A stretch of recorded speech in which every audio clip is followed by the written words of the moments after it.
Back to news. ఇక కర్నూలు జిల్లాలో మంత్రి నారా లోకేష్ మాట్లాడుతున్నారు. లైవ్ చూద్దాం. పరిశ్రమలు వస్తున్నాయంటే దాంట్లో కీలక పాత్ర గౌరవ మంత్రి టీజీ భరత్ గారిది.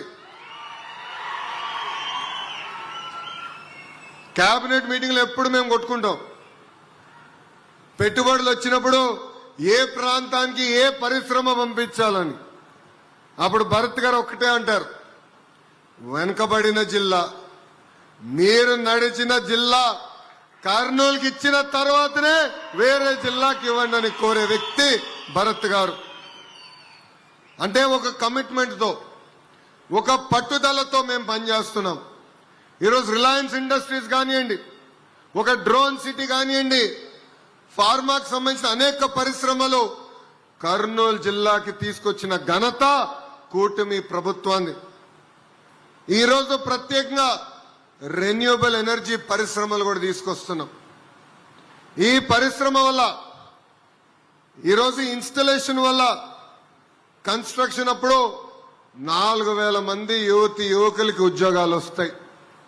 ఈ 800 మెగావాట్ల ద్వారా 1,100 మంది రైతులకి 30 సంవత్సరాలు లీజ్ వాళ్ళే డైరెక్ట్ గా మీ అకౌంట్ లో వేయబోతున్నారు. ప్రభుత్వం లక్ష్యం ఒకటే, పెద్ద ఎత్తున ఉద్యోగాలు ఉపాధి కల్పిస్తాం. అందుకే మన ఐటీఐల్ని బలోపేతం చేస్తున్నాం, ఇండస్ట్రీ కనెక్ట్ తీసుకొస్తున్నాం. వేదికమైన సుజలాన్ సంస్థ కూడా దగ్గరకు వచ్చి మన ఐటీఐస్ ని బలోపేతం చేస్తున్నారు. రాబోయే రోజుల్లో వాళ్ళకి ఫ్యాక్టరీ కూడా ఇక్కడ ఆల్రెడీ కట్టారు. అనంతపూర్ జిల్లాలో 1,200 మందికి వాళ్ళు ఉద్యోగాలు కల్పిస్తున్నారు.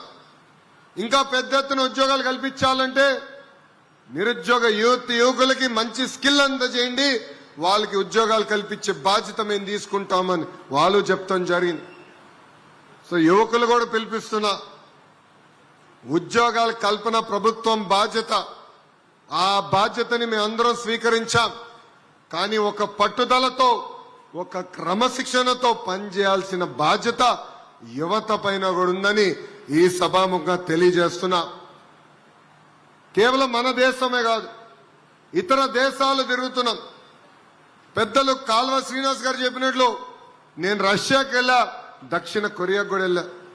నేనే కాదు, టీజీ భరత్ గారు అమెరికా గాని యూరోప్ గాని అనేక దేశాలు తిరిగి మన రాష్ట్రంలో పెట్టుబడులు తీసుకొస్తున్నారు. దాని వెనకాల ఒకే ఒక లక్ష్యం. ఆనాడు యువగలం పాదయాత్రలో నేను హామీ ఇచ్చా, 5 సంవత్సరాలు 20 లక్షల ఉద్యోగాలు నిరుద్యోగ యువకులు కల్పించాలని. ఆ హామీ నిలబెట్టుకునే దానికే ఈ ప్రక్రియ మేము చేస్తున్నాం. నిన్న కూడా మీటింగ్ లో చెప్పా, యువగలం పాదయాత్రకు వచ్చినప్పుడు కరెక్ట్ గా కర్నూలు పట్టణంలో కొంతమంది లాయర్లు, అడ్వకేట్లు కలిశారు. హైకోర్టు ఇక్కడ ఏర్పాటు చేయండి అని కోరారు. వాళ్ళకి ఒకటే చెప్పా, ఒకే రాష్ట్రం ఒకే రాజధాని, కానీ అభివృద్ధి వికేంద్రీకరణ చేసే బాధ్యత మీ లోకేష్ తీసుకుంటాడని. ఆనాడు నేను హామీ ఇచ్చా, కర్నూలుకి హైకోర్టు బెంచ్ తీసుకొచ్చే బాధ్యత మీ లోకేష్ తీసుకుంటాడని. 90 రోజుల్లో కర్నూలుకి హైకోర్టు బెంచ్ తీసుకొచ్చే బాధ్యత నేను తీసుకుంటున్నానని ఈ సభాముఖ కర్నూలు ప్రజలందరికీ నేను తెలియజేస్తున్నా.